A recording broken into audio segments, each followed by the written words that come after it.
Is that Iona? Yeah. Okay, I hope I can ask the question.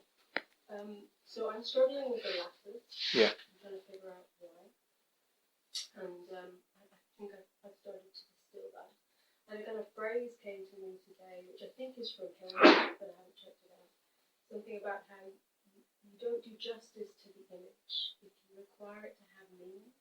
Mm-hmm. And I was kind of extrapolating that further. I was like, you don't do justice if I require it to have eternality or for it to love me and all these things.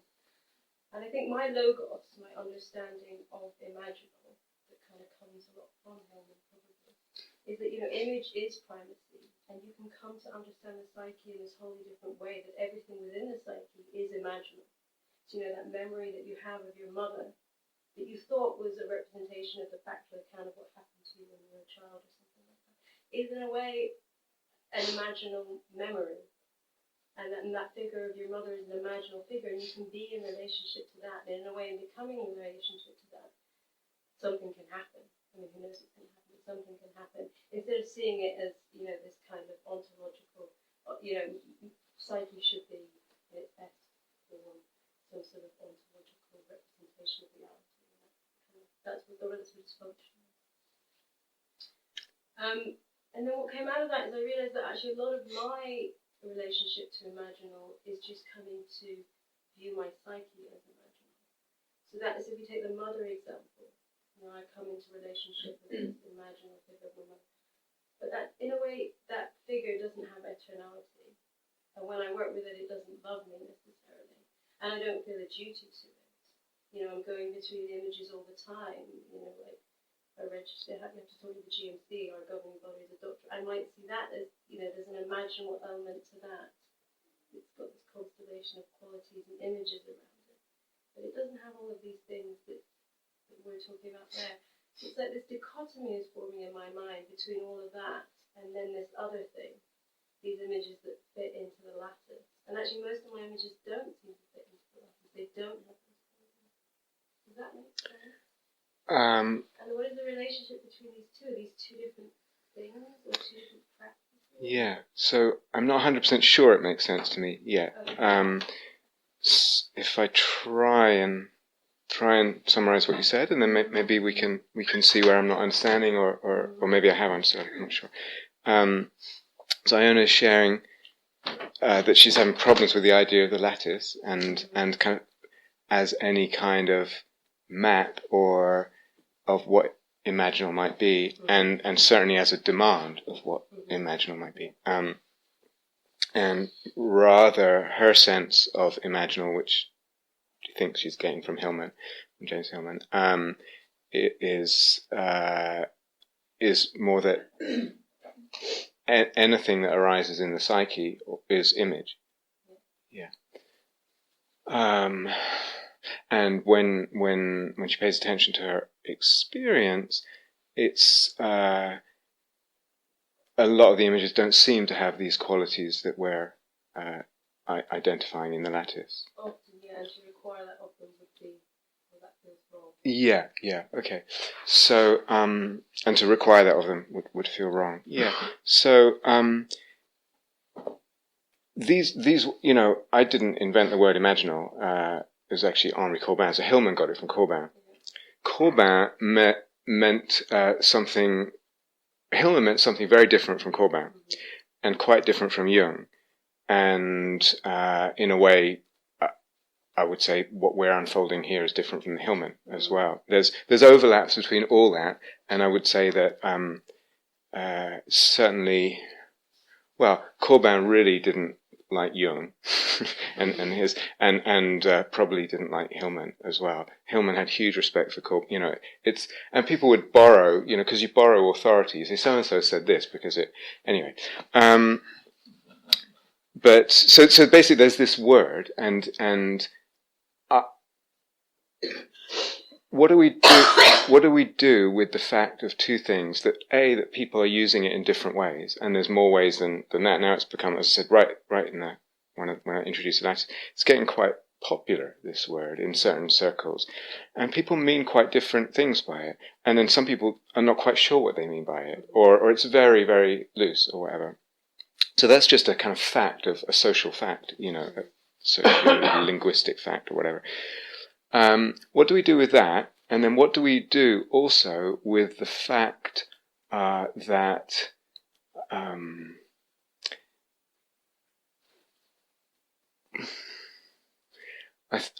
I would say I would include those. Let's take those four people: Corbin, Jung, Hillman, and what we're doing here.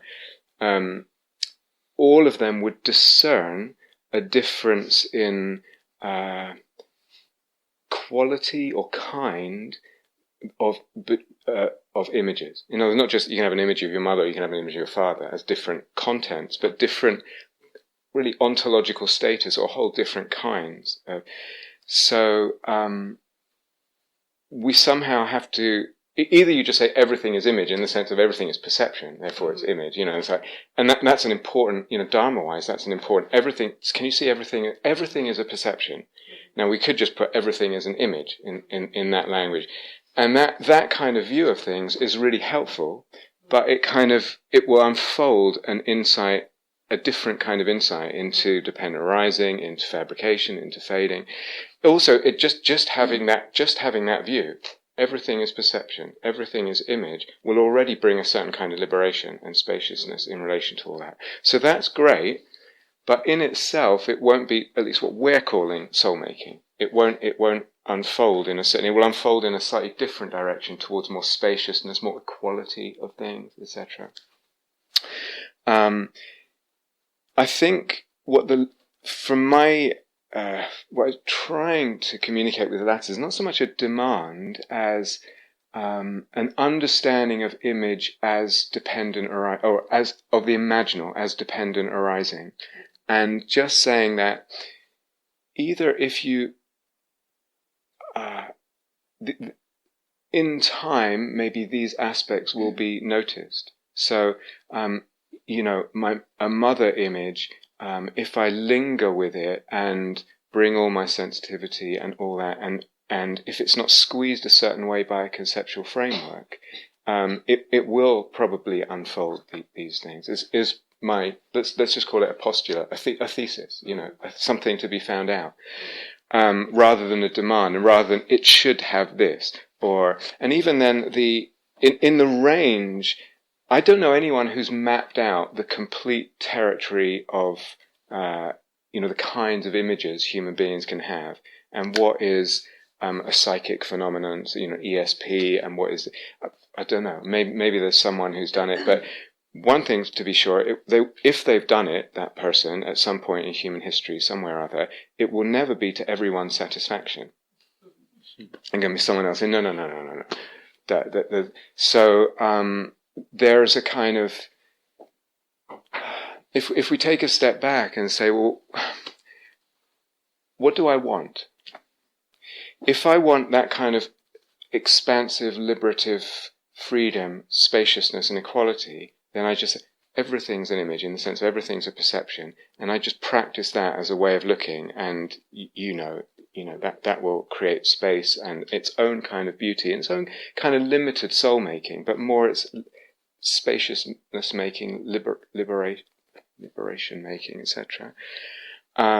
If I want something what we're called soul making, then it's like then a certain conceptual framework, a certain kind of attunement of the being and the sensibility and the attention will help that to unfold. So what arises in perception, whether it's imagination perception or this, is always a dependent arising. Partly what it arises dependent on is the conceptual framework.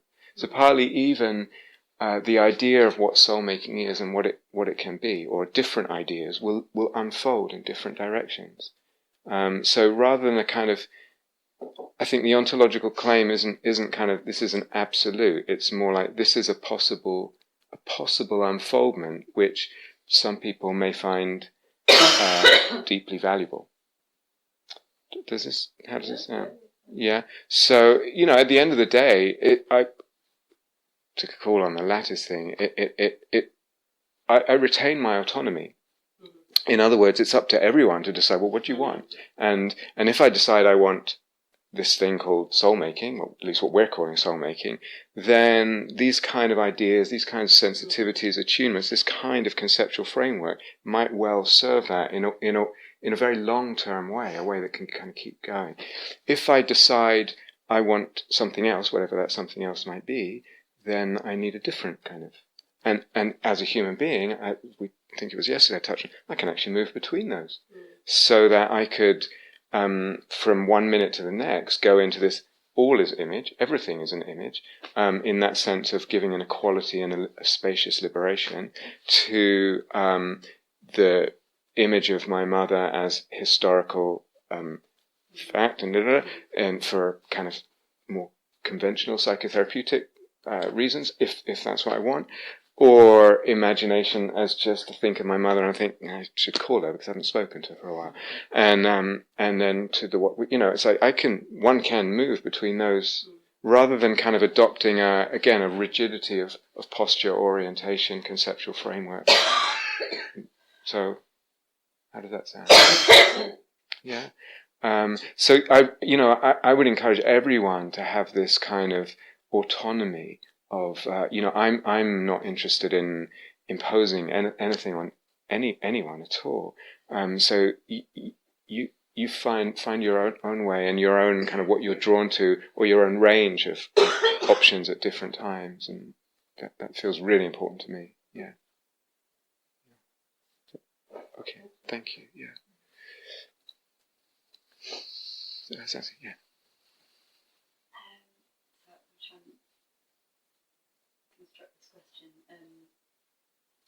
it's basically about soulmaking and fabrication and level of fabrication and complexity.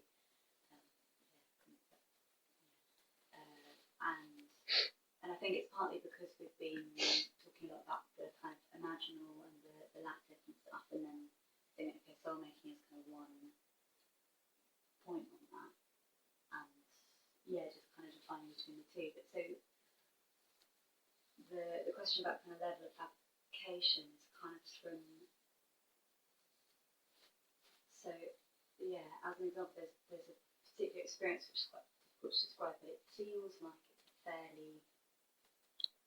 it's a kind of state of relative unfabrication, but it's very very kind of body based, it's very visceral, very kind of like no kind of primordial stew like, but that's kind of an idea that I've then kind of left on after. But so for me, that state and the movements that come out of that state, they feel fairly relatively unfabricated compared to the other states or movements and images, but they still, it feels really important to my being and to my soul in my kind of conception. But it feels important to my being, but it feels very different from so with imaginal images, there's the sense of kind of depth and resonance and the mirroring and the kind of like the different levels and that whole complexity of it. And so my question is, in the way that you're using the word soulmaking, would you say that that experience in itself is soulmaking, or would you say, because I can also see that the way that I then relate to that and the way that kind of comes into my life, and then that becomes soulmaking and it complexifies. Do you see what I mean? Where does the soulmaking rely on that kind of complexification? Let me see if I can. So there's a certain kind of experience that's quite common that you have that feels like relatively unfabricated in a kind of liquefaction of the body and sort of, and then there's movements that come out of that feel very primordial and very important to the soul. And the question, if I understand it, is that by itself soul making, inherently, so to speak, or is it that what then resonates out from that in my life, and how I relate to that, and how I hold it, and that is soul making. Yeah. Okay, good. Yeah. So,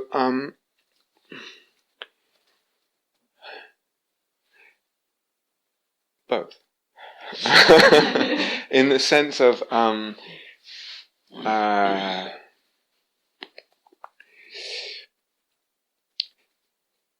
sometimes I kind of think, I wonder if I think about everything as a spectrum. You know, I don't know. For me, it's almost like there's soul making, and then there can be just more soul making, you know. And so the second thing that you're talking about, how you then relate to it, how you choose to honor it, how you turn towards it, how you listen to that sense of this is important, you know, and how that then expresses in your life and your choices and all of that, your conceptions, you know, all that is kind of further amplifying the soul making, further filling it out, you know. But it might be that it might be that something just feels by itself soul making, this thing, and the reason is because it feels like it has, well, in our language it would have a lot of those nodes, you know, the grace, the givenness, the sense of I'm discovering something as much as creating it, the meaningfulness, you know. Does this resonate? Yes, but in that state in itself, there aren't really those, like, things like the nodes. They're not really there. And if I kind of looked for those, and you know, I'm sure they would build, but then it's kind of discovering more fabrication. Well, soul making is fabrication. Yeah, so this state that you're describing is definitely not unfabricated. It's, as you say, a relative lessening of fabrication, which in itself is one of the nodes. It's kind of loosening of things. But there's, I would say, you know, just as you know, you've heard us say, and we said one of the concepts, there's always some concept operating. There's always some meaning making, or often some meaning, but it might not be articulated or fleshed out, or, you know, but it's there kind of implicit, and you sense it, and you sense it, and you're kind of assenting to it, I would say. Part of what makes it soul making, we've just thrown this out occasionally, is the sense of something expanding. You know, so that might be there. So it's almost like this is given, and it's stretching something. I'm not saying it will, but it may come to a time when it in itself doesn't feel soul making. It's rather that you've then, in the best possible way, made more of it, so that when it even comes now, it feels like more. Do you understand? It feels richer than. It might be that things that feel soul making. Catherine and I were talking about this over the last months. It's like something.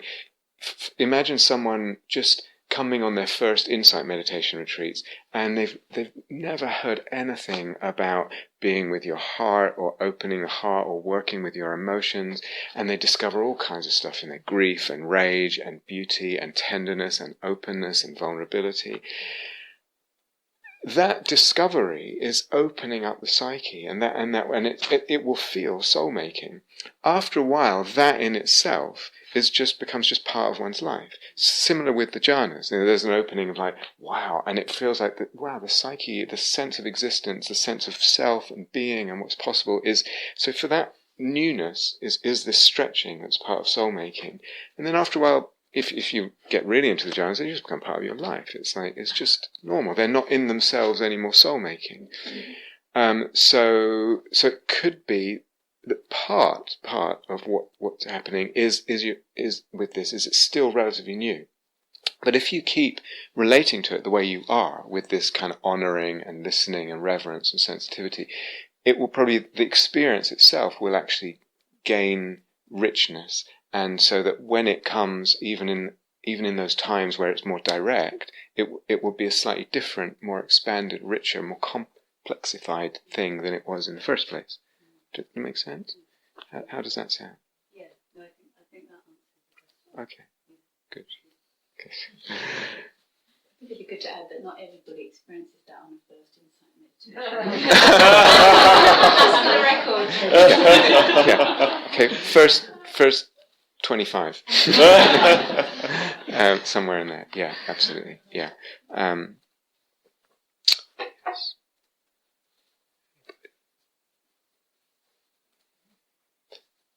have a couple of notes of this.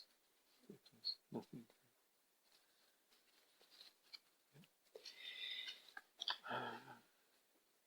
Did someone? No. Can I ask one question? Okay. In the exercises that you both have given us in engage with one another, it feels like there's a rhythm of meta, gentle inquiry, checking with energy body, and so on and so forth. Would that be a model for us to engage with soul making ourselves? In with other people or in yourself? Ourselves. I mean, not the complete thing, but just Yeah. In a way, yes. I don't know that it needs to be quite so linear. This retreat that we maybe do in June, I think it's called Foundations of Soul Making Dharma, and partly it's a double meaning with foundations. It partly means what are the personal prerequisites that you need to have to make this work, without which it's not really going to work, and one is I would say awareness of bodily awareness, energy body awareness, emotional awareness, emotional ability to care, and to handle well what arises. Yeah, that without those two skills, and also without the kindness. So if I don't if I'm regarding what happens in myself with judgment and unkindness and dismissal, and there's not going to be the capacity for soul making, so there's probably just those are three, right? Energy, body, emotional, let's call it awareness and skill, 2 or 3, and just kindness with one's own psychology and being. Those are 3 out of more we could enumerate, kind of prerequisites to do this kind of practice. Whether eventually, it's a bit like when we did the metta in those exercises, and I kind of said, well, okay, you actually asked, it was you, Bo, asked, do we need to keep doing it when we're listening? Do you remember asking that? And in a way, I think there's a way you can kind of, when these things are kind of established as more just almost easily accessible and almost habitual, then you can kind of let them go a little bit, especially the metta, because it's just there, and if I need it, I can bring it as a kind of content, but it's kind of there as a backdrop. So right now, it's like, I just feel confident that there's metta here, and I don't have to kind of keep. I mean, I could, but it's just there as a kind of, yeah. And then rather than doing it linearly with the emotional awareness and tracking and the energy, it's more like it's concurrent as we sort of build up to that exercise. Can you share? It's really hard to speak and really be, did you notice this? And be aware as you're speaking of what's happening. So it's one thing to listen, even that can be quite hard, to listen to another, take them in with the senses as fully, and track your own process. That's already quite a skill. To do it yourself, but eventually we want this to be concurrent. So if you're working on your own, yeah, the whole multifaceted process is going together. If we separate them, it's an exercise. So we're practicing this foundation, and then that foundation. You isolate something. It's like when you practice, in music or something. You want to this thing, you isolate it, and then you develop it, and then you put it back into the mix. Does that make sense? Does that cover what you? Yeah. Okay. Andrea. Yeah. I'll let you do this first. They may or may not be quite long. So do you want to ask her? Okay, it might be short. This is kind of what Catherine covered on the move with active versus receptive when you're working with an image. Create, discover? Well, no, it was more. I think I put it in as another kind of spectrum, but they relate to all the. Okay, yeah. Of Okay. how active you you are messing with Yes, okay. versus just kind of receiving it. And the examples obviously can't be concrete that you give us because, examples of images because they're so different. But I sometimes find I'm working with an image or I'm bringing an image in, and there's a sense of I'm moving this thing, and I'm not giving it autonomy, but it's too active.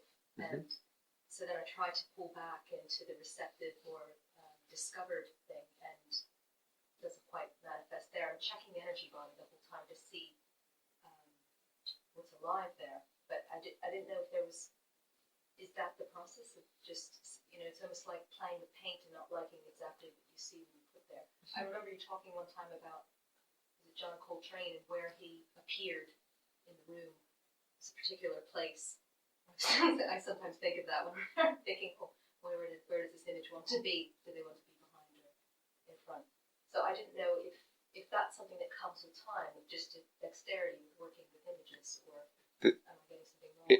So Andrea's asking about if I understand the sort of this range that we have in relating to any practice, actually not just imaginal, that can kind of lean all the way to the sort of very active end, and all the way to the very receptive, just let it happen. And And I gear towards the receptive because it seems somehow easier. yeah, and so what's the question?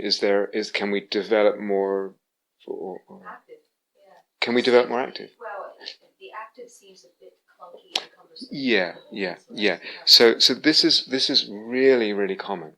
And again, not just talking about imaginal practice. I'm talking about any practice. We try to be active, and it gets really clunky and forced and too pushy. Too much efforting, too tight, and then sometimes even a whole other level of judging oneself that one should be able to, this and that. So I think to me, even outside of the realm of imaginal practice, this is part of the sort of right effort, balance thing. And I would say instead of like one point on that spectrum, one point where we just kind of reside, and that's where we do our practice. I'm always kind of almost entirely receptive, and I would welcome, I would encourage the whole spectrum, the exploration of the whole spectrum, and to develop skill, I have to know what it is to make too much effort, and be too active, and know what that feels like. The thing is, every moment is different, so it's like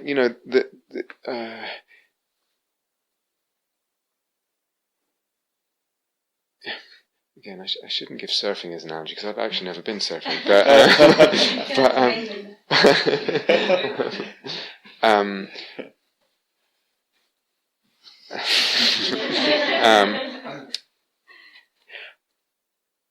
I think what can happen in time is that the doing, we learn how to do really, really subtly.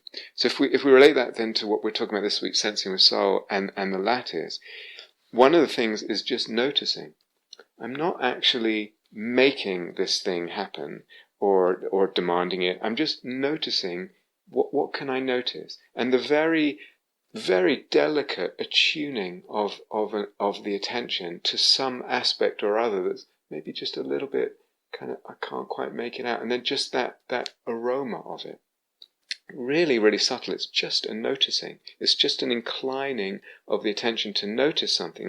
That noticing something brings it alive, and then something.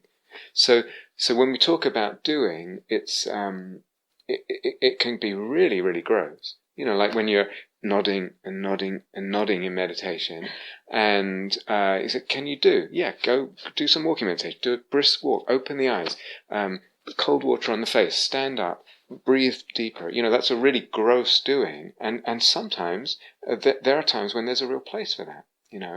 And then and it might be the same experience, almost the same degree of sloth and torpor another day, needs something so much more subtle.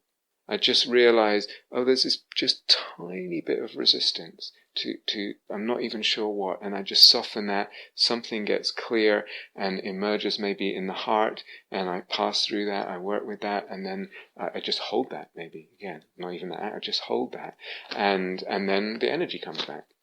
So it's like part of the art, I think, again, of all practice is this kind of willingness to try different things, to develop the different ranges, and not to know in the moment, not to have this formula of this is what I do and it's always going to be like this. And so I don't know, how does that sound? That's fine. Is it missing something? No. I mean, I have more ideas about it, but I don't need more. So what was the thing about John Coltrane then? Well, about putting him in a certain place? His placement. There's something about when you say even bring an image up. So you say bring up an image. Yeah. Again, as a writer, personally, context. Okay, I want them in the ocean. Where do I want this figure? And then okay, stop that. Just so there's a little bit of okay. Yeah. So two things. One is that where do I want this figure? It's like, who is the I asking? Exactly. Yeah. So Okay. Well, the autonomy is there, yeah, but maybe it's. So if we go back to Hillman, he would jump at any kind of and flinch at any kind of practice of the imaginal or active. I would say something slightly different. It doesn't matter how much huffing and puffing and deliberate intention and activeness there is. What matters is the sense of soul-making. Yeah? So it might be, I'm sure many of you had this and you think, I just made that happen. And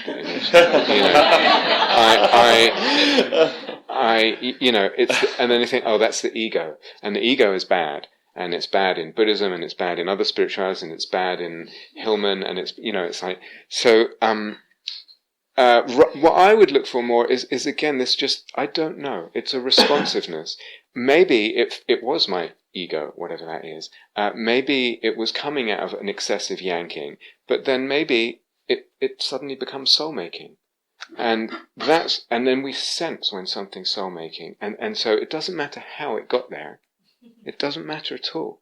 There's not this principle of this is good and that's bad. It's just like, if it's soul-making, you can feel those soulful resonances and trust it at that point. The thing with John Coltrane, so I've moved. I don't live at Guy House anymore. And so we can't be in the same place. Because I have a different room. But he still comes sometimes. And when he comes, actually he and another figure, this kind of, I don't know exactly who he is, some kind of Sufi teacher or something. They sit at the end of the bed, and they both share the same spot. And it doesn't matter. It's not that it has to be or not, but it just might be that. I can't even tell. Do I put him there, or does they just like that particular? It doesn't really matter. It's like trust the sense of soul.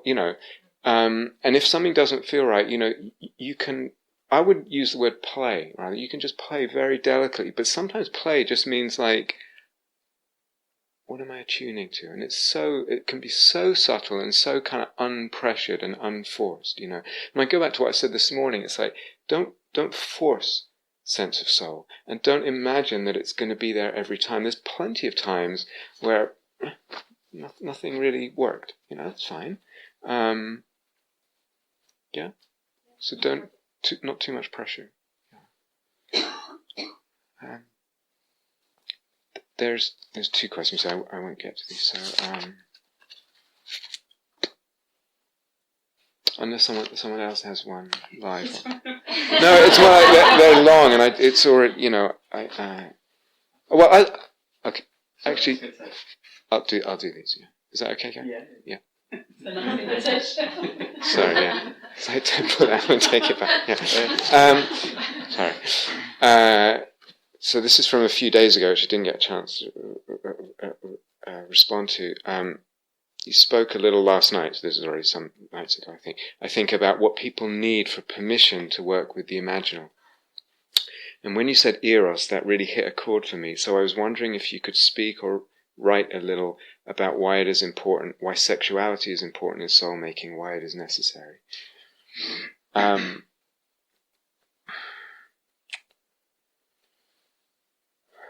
So, like all these things, it's like if once we go into it with soul, it just becomes huge. So what's the involvement of eros and sexuality? So the way we're using the word eros is more than to mean sexuality. So sexuality is one manifestation of eros. Actually, you can have sex without eros in our book, but eros is this kind of movement, or some kind of movement or desire towards the beloved other, some kind of movement to know them more, to be more intimate, to touch them more, to be touched by them more, to enter or fill out or open. That's what eros is. Okay, so it's a very small definition, and eros has within it this other Greek god called Pothos, and Pothos is always looking beyond. He always wants more, always more. So that creates a certain dynamic. Eros wants this intimacy, enjoys the intimacy, and wants more. And so that part of that can be sexual, but that whole movement of the psyche, you could say, that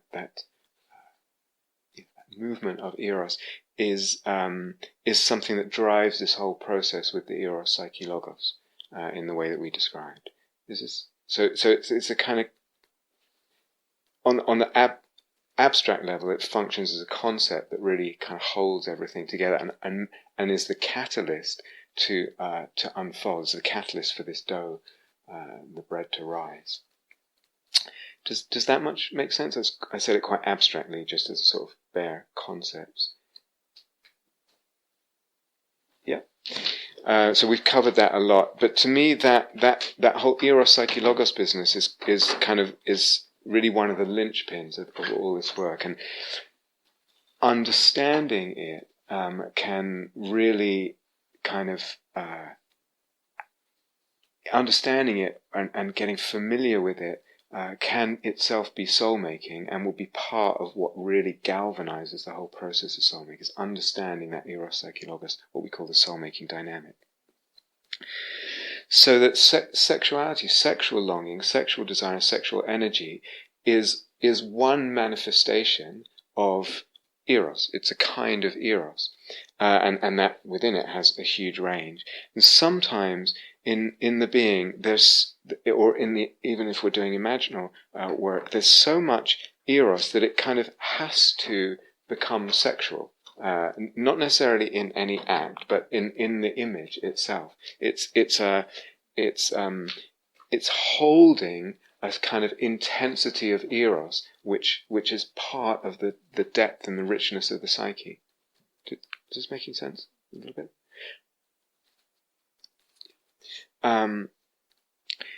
But then also from turning it around a little bit. So it's like, if we're going to have the fullness of soul making, we need to have the fullness of our eros, and our eros needs to be able to manifest how it kind of wants to at any time. So sometimes it's very, very subtle, not at all sexual, and sometimes it's very, very strong and dramatic and forceful and not at all sexual. And sometimes it's subtle and sexual, and sometimes it's intense and sexual, or in the imaginal realm. From the other perspective, I said that as the soul-making dynamic kind of gets more into our life, and our life becomes involved in that, more and more aspects of our being and our existence get drawn into the soul-making dynamic. One of them will be sexuality. So in other words, sexuality gets made soulful. So it might already be quite a lot for many people in our culture for sexuality to be heartful. And let's not underestimate that. But for sexuality to be soulful, what does that mean? And again, this might be the actual, physical sexuality, sexual acts, but also just sexuality, the whole realm of it. And then part of that will touch on body to be ensouled, to become subsumed, to be given dimensionality, to give this sense of sacredness, etc.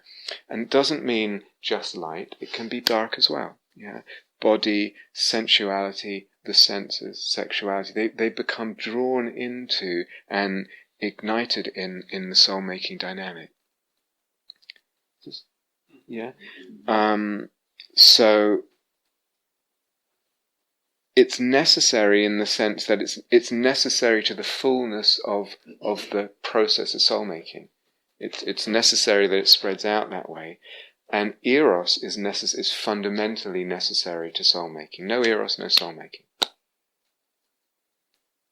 So does that sound okay? Follow-on question. Okay. I know you probably covered a lot of this in eros and diverted, but in a shorter than 44 hours. Hypothetically, how does one manage that eros going out of the retreat when the sexuality, hypothetically, is completely inflamed and stop one going rampant?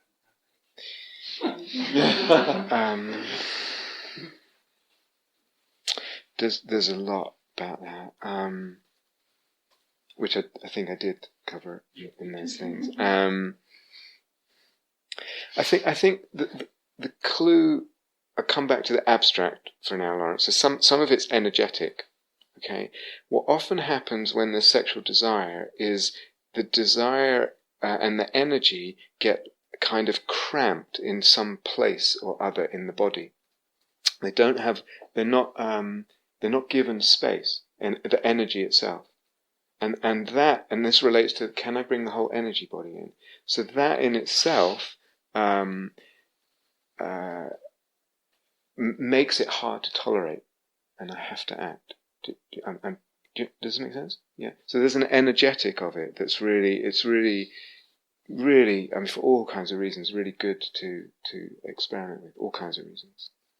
And then there's a whole other level that, in talking about the eros-psyche-logos dynamic, if everything is just flatly material and just what it seems to be to conventional agreed perception, then the pathos in the eros that wants more can only go, if we're talking just about sexuality, we could be talking about anything, food or anything at all where there's craving.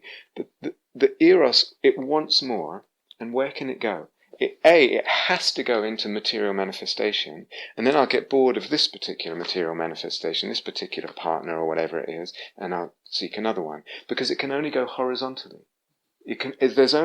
I refuse dimensionality because I'm not engaging the sensing with soul, and so the eros that wants more can only go, and I want another high or another. Do you understand?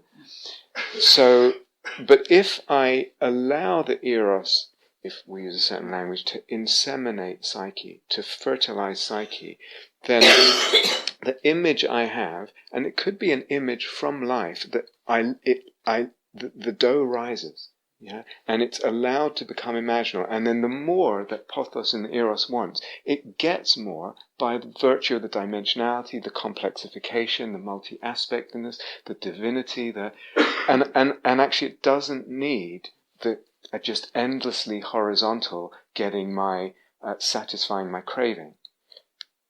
Eros, this wanting more, can either go into craving, and it just demands more and more. It's insatiable. The Buddha said this unquenchable thirst, tanha.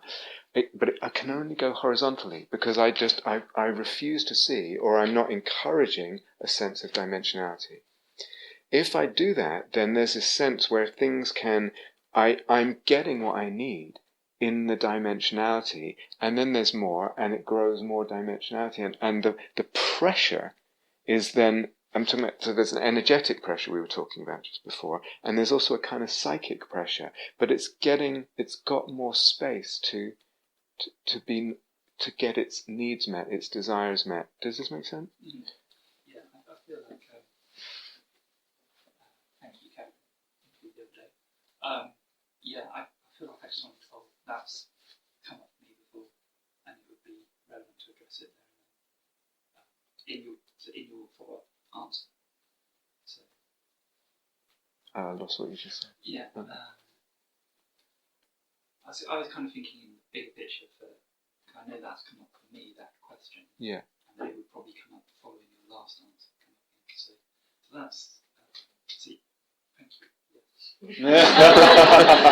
I still don't understand, but it seems okay. Is it? Yeah, okay. So not just for my benefit. Yeah, absolutely. We have, we have so much good stuff in our culture, but the way, and so much, sexual liberation and sexual possibility that perhaps wasn't there in different places and different times in history. And we have so much other stuff that's good in our culture. But we also have a lot of difficulty with that, that freedom sexually, and kind of we're given different challenges, and like so many other things, it's like we could say from a certain perspective that they could use being more ensouled. Does that make sense? It sounds like Lawrence answered, but in terms of that dynamic, that Definitely. Beautiful. And that's not to say it's always easy at all, and not at all to imply that at all. But one can have choices, given by the imaginal amplitude filling out gives one more choices, and it's not to say you should or shouldn't, within the limits of ethics, but there's space there that can be filled out.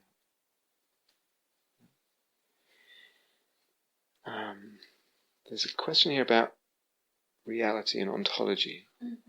I've resisted asking a question about ontology because I imagined it would take too long, but if somebody else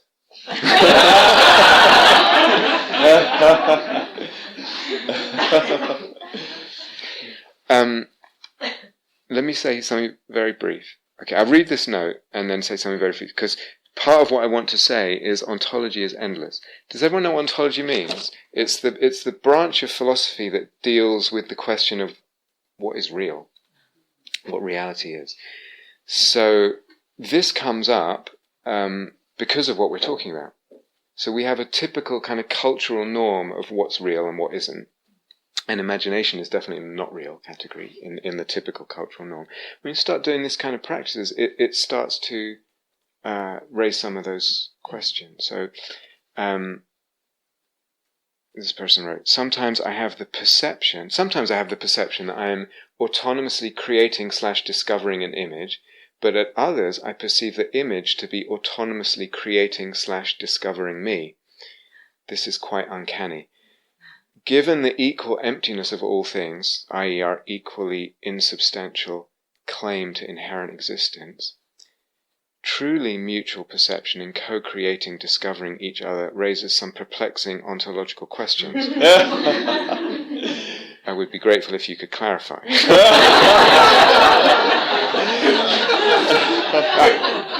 I'd be grateful if I could clarify.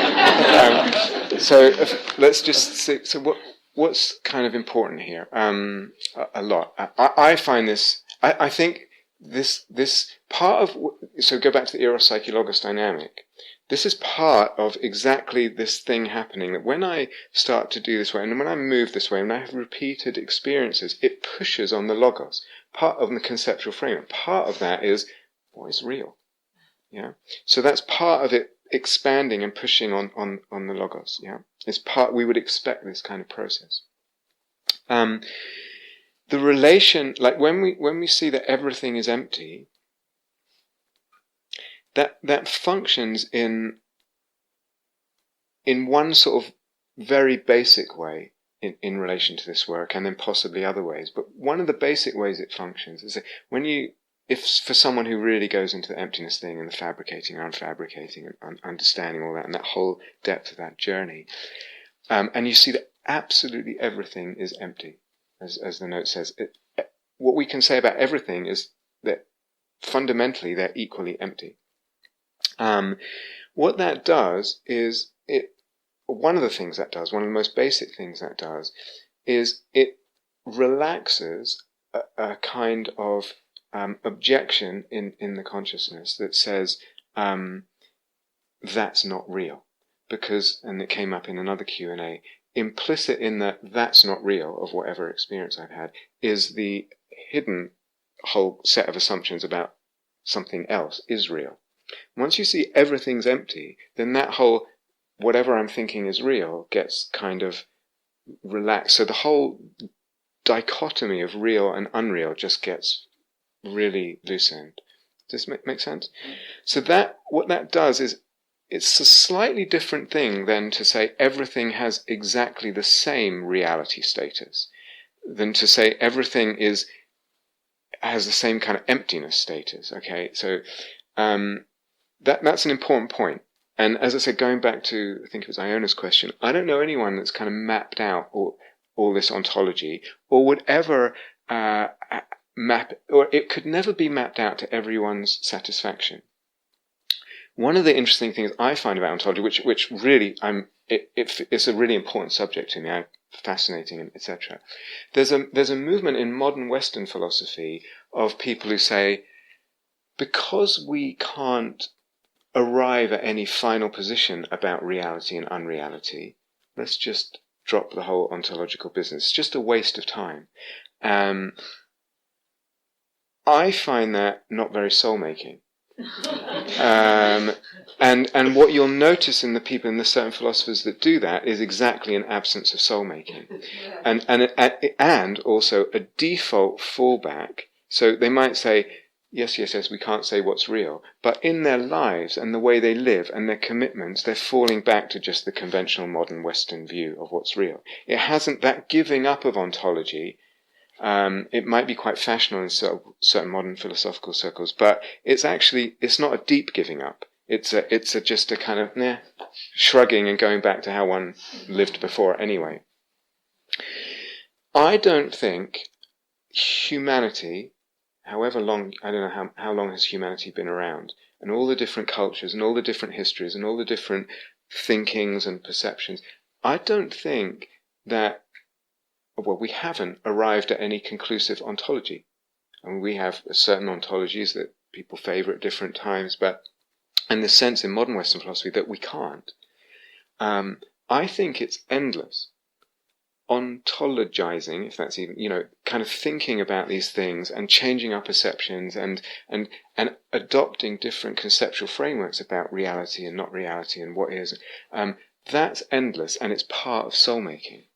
Does this make sense? It's part of the logos getting caught up and activated in the eros-psyche-logos dynamic. Yeah? Now, there's one more thing. Why am I ontologizing? Or why do we do ontology? Oftentimes it's because I want to arrive at the truth. What if I was ontologizing because I want to soul-make? It's a different purpose. It's like, what's the purpose? Do you understand? And so that's quite a radical difference of intention. I'm not going after some kind of finally objective truth that humanity will then, right, we've done that, tick, and maybe the nature of reality will remain an endlessly fertile mystery that we can, again, participate in that creation discovery of the reality of reality, and that's part of the whole soul-making journey. Yeah. If we hone down in on this note a little bit, again, I would expect this kind of experience in the very unfolding of the imaginal work. Again, because of the autonomy, and there's this kind of flipping. It's still create, discover, but it's just flipped around. And then what is it to be able to, like, seriously entertain that conceptual framework that I and my life is being created and discovered by some image that in some sense has, you could say, more reality than me. But I'm not settling on that as something that I'm going to then argue about or convince others of. Do you understand? So there's this malleability of the kind of deepest level of conceptual framework. But the question is, what happens apart? I didn't know what the word uncanny meant, because what does canny mean? It means Knowing. Knowing. Kind of knowing. Okay. Uncanny means weird. Yeah, Okay, weird. So Yeah. It means like good or something. it means what? But yeah, that's a dialect. Yeah. Okay, so So it's weird. Yeah. weird. It's weird. Yeah. It is weird. It's certainly weird compared to most modern Western ways of looking. There probably are other cultures that may have something like this. I think what I would prefer in terms of practice is someone has arrived at this complete flip of experience and conceptual framework has emerged out of practice in, I think, the most beautiful way. Is that fair to say? And it's startling and opening and radical. And rather than then look for another culture or philosophy, because I think, is it like it's all Vishnu's dream or something like that? Is that somewhere? Is that? What's that? That exists. Yeah. So that exists. I could go and find that, but something might die for me in the aliveness of that very experience and the way it's unfolding in my practice. I'm not, again, going back, I'm not demanding anything. It's emerging. And then what's my own personal ontology, if you like here, my own conceptual, what does that do to my soul? So there's ontology for the sake of soul-making, and the experience, like inhabiting that experience, what does it do to my sense of existence and life in my journey when I have that sense? And I don't need to make it a gospel truth, you understand? But I can have a real kind of entertaining, a real seriousness about it in terms of its reality status. Does that? So that's all I'm going to say about ontology for now. Is that okay? Is that all right? Okay, let's have a bit of quiet.